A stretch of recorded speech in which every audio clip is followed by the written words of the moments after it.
Pregnant सास। जमाना कितना भी बदल जाए, इतना भी नहीं कि बहू घर आए और सास गर्भवती दिख जाए। देखो मीरा, माँ का पूरा ख्याल रखना है, उनसे अब काम नहीं होता है। क्यों, क्या हो गया है? तुम्हारी माँ तो हट्टी कट्टी दिख रही है, पूरी शादी में घोड़ी की तरह नाची है, अब क्यों काम नहीं होता उनसे? वो माँ प्रेग्नेंट है ना, बच्चा होने वाला है। मैं कभी भी भाई बन जाऊंगा इस साल के अंत तक। क्या बोल रहे हो? वो सर पर हाथ रखकर बैठ जाती है। यार पहले क्यों नहीं बताया? कैसा मजाक है ये?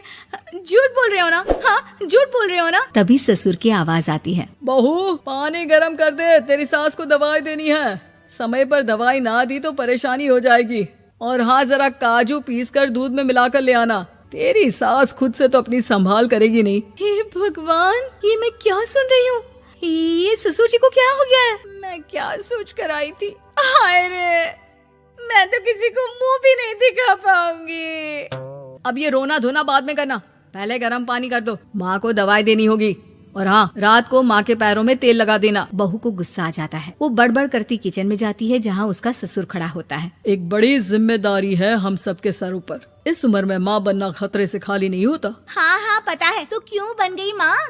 अरे खतरे से कम नहीं है तो क्या जरूरत थी लल्ला पैदा करने की? कैसी बात कर रही हो बहू? क्या तुम खुश नहीं कि घर में एक नया मेहमान आएगा, छोटे छोटे पैरों से पूरे घर में घूमेगा? पिताजी, ये हाथ जोड़े आपके, आप यहाँ से जाओ। ये शायरी बाद में बताना, अभी मैं पानी गरम करके थर्मस में दे देती हूँ। सारा दिन पिलाते रहो गरम पानी। और हाँ, ये बच्ची की बात बार बार मुझसे कोई नहीं करेगा। बहू का पारा अब चढ़ा ही रहता था। वो काम तो सारा करती, लेकिन किलस किलस कर। मीरा सारे काम से फुर्सत पाकर बैठी होती है कि माँ का फोन आ जाता है। बेटा, बहुत बड़ी जिम्मेदारी है तेरे सर पर, अच्छे से निभाना। ससुराल में हर किसी को खुश रखना वैसे तो मुश्किल है, लेकिन भगवान ही हिम्मत देता है बहू को हर कुछ सहकर सबको खुश रखने की। क्या बड़बड़ किए जा रही हो माँ? जानती भी हो कि यहाँ क्या चल रहा है? मेरी सास, अरे तेरी सास तो देवी है देवी। कितने खुश हो रहे थे सारे तेरी सूरत देख देख कर। पता नहीं जैसे बहू नहीं कोई मन मांगी मुराद मिल गई हो उन लोगों को। अरे बात तो पूरी सुनो। मन मांगी बुरा तो पूरी हुई है। अरे मेरी सास को बच्चा होने वाला है, प्रेग्नेंट है वो। क्या बकवास कर रही है मीरा? ये बात किसी को कहना मत। मुझे तो बता दिया, लेकिन अब अपनी जबान सिल ले। कहाँ है तेरी सास? बात तो करा मेरी। पूछू जरा, पोता पोती खिलाने की उम्र में खुद का बच्चा खिलाने का शौक कहाँ से आ गया? और आया भी तो बताना तो चाहिए था। अब क्या नाक कटाने के लिए हम लोगों से रिश्ता जोड़ा है? रुक, तेरे पापा से बात करती हूँ। मीरा फोन रखकर लेट जाती है। वो एक सपना देखती है कि उसकी गोद में एक बच्चा खेल रहा है। भाभी की गोद में कितना खुश दिख रहा है ना, लग ही नहीं रहा कि भाभी है। मैं तेरे लिए क्या लाया हूँ, सोने की बालियाँ। तेरी शादी में तो मैं बुढ़ा हो जाऊंगा ना। अरे कैसी बात कर रहा है बेटा, इसकी जिम्मेदारी तो तू ही लेगा। हम लोगों का तो कोई भरोसा नहीं, कब ऊपर वाला उठा ले। बहू को सास को देख देख कर गुस्सा आ रहा था। तभी वहाँ पड़ोसन आ जाती है। अरे बहू, तुझसे तो पूछने से भी डर लगता है कि कब खुशखबरी सुना रही है। अब तो अपनी 1 महीने की ननद की ही जिम्मेदारी संभाल ले, बहुत है। अपने जेवर भी रख देना और पैसे भी जमा करना शुरू कर दे। वो बात आगे बढ़ाती उससे पहले ही बहू जोर से चिल्लाकर उठ जाती है। नहीं नहीं नहीं नहीं, मैं अपने जेवर किसी को नहीं दूंगी। अरे कौन ले रहा है तुम्हारे जेवर? तुम औरतें भी ना सपने में भी जेवर ही संभालती रहती हो। मैंने जो सपना देखा है ना, सुनोगे तो होश उड़ जाएंगे। अच्छा, तुम अपना सपना बाद में बताना, पहले मेरा सुनो। कल मैंने इतना अच्छा सपना देखा कि अगर वो पूरा हो जाता है ना तो मैं तुम्हारे लिए रानी हार बनवा दूंगा। बहू अब सारे गम भूलकर पति का सपना सुनने में लग जाती है। अरे क्या सपना था बताइए ना, बोलिए भी तो, क्या सपना है? मैं पूरा कर दूंगी अगर बात रानी हार की है तो। बोलिए बोलिए। मैंने रात को सपना देखा कि माँ को बेटी हुई है और मुझे बहन।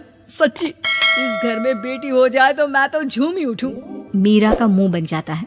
वो चुप हो जाती है और सपने की बात याद करती है कि बेटी हुई तो उसे ही अपने गहने उसे देने होंगे।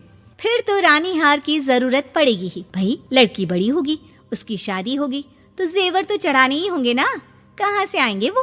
कितनी समझदार हो तुम मीरा। मैंने भी यही सोचकर तुम्हारे लिए रानी हार लेने का सोचा था। अरे फूटी किस्मत मेरी जो ऐसा परिवार मिला। मेरे पापा की तो मैं अभी क्लास लगाती हूँ, जो सब जानते हुए भी ऐसे परिवार में मेरी शादी कर दी। बहू पिता को फोन लगाने ही वाली होती है कि ससुर की फिर से आवाज आती है। बहू गरम पानी ले आ जल्दी, थर्मस में खत्म हो गया है। बाद में खबर लेती हूँ मैं पापा की, पहले सास को गर्म पानी दिया हूँ। बहू अभी किचन में काम कर ही रही थी कि मीरा के मम्मी पापा आ जाते हैं। वो हाथ में ढेर सारे फल लेकर आते हैं। मीरा के पिता मीरा के ससुर से कहते हैं, लीजिए भाई साहब, ये फल रखिए, बहन जी को खिला दीजिएगा। वैसे कैसी है उनकी तबीयत? बस पता तो है आपको, ऐसे वक्त में जो होता है बस वही सब। मुझे तो सुनकर बहुत गुस्सा आया था, लेकिन चलिए, भाग्य में जो है लिखा उसे कौन टाल सकता है। डॉक्टर को दिखाए? हाँ, बस डॉक्टर आने ही वाला है। अच्छा हुआ आप लोग भी आ गए। उतने में एक सुंदर सी लेडी डॉक्टर आती है। पेशेंट कौन है आप? अरे नहीं जी, मैं तो बहू हूँ इस घर की। मैं तो अभी सोच भी नहीं सकती पोता या पोती के बारे में। अभी तो मेरी सास ही। अरे चुप हो जाना, देख तो ले, डॉक्टर है ये, किसी के भी सामने गुस्सा फोड़ देती है। डॉक्टर कमरे में जाती है और थोड़ी देर बाद बाहर आ जाती है। पीछे से सास भी निकल आती है। हे भगवान, इतना दुख तो किसी को भी ना दे जितना मुझे दिया है। देखिए बहन जी, आप लोगों को तो ये सोचना भी नहीं चाहिए था। वही तो मैं भी कह रही थी कि आप लोगों के लिए तो सोचना भी गुनाह है, लेकिन अब पछताए होत क्या जब चिड़िया चुग गई खेत। डॉक्टर वहाँ से चली जाती है। मैं माँ नहीं बन सकती, मैं प्रेग्नेंट भी नहीं हूँ। ये कैसे? तुम तो बोल रही थी कि अरे वो गैस का दर्द था और पेट भी गैस से फूल रहा था। डॉक्टर ने चूर्ण दे दिया है, गर्म पानी से फांकना है। मैं अभी लाती हूँ गर्म पानी। अरे मैं तो गीजर ही लगा देती हूँ। हाय रे, खुशी के मारे पागल ना हो जाओ।